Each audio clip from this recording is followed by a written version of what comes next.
some dispute among the modern scholars. But the earliest one that we know is Abhidhamma Hridaya, which is really attributed to somewhere around 1st century before the Common Era.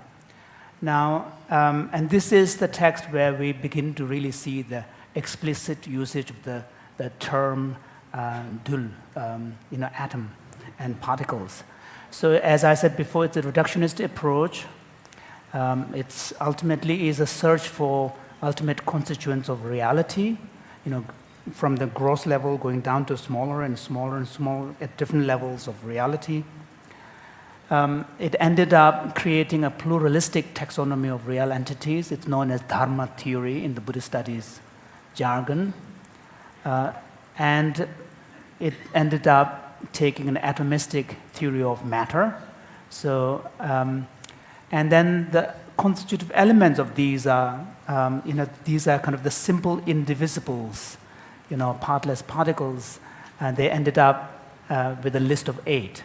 4 great elements and 4 derivative elements. Now, the derivative elements includes some of the properties which in Western thought would be regarded as secondary properties on Galileo's list. Sound is not there.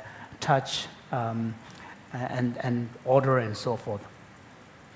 Sound was excluded because sound was really thought to have no ability to propagate its continuum, because it rides on wave, and they made a distinction between, what is called zedul tarab. So these are really, the ultimate constitutive elements, and which, for want of a better word, I've translated as elementary particles. This is the smallest unit, and then atom is really thought to be a composite of those smallest units.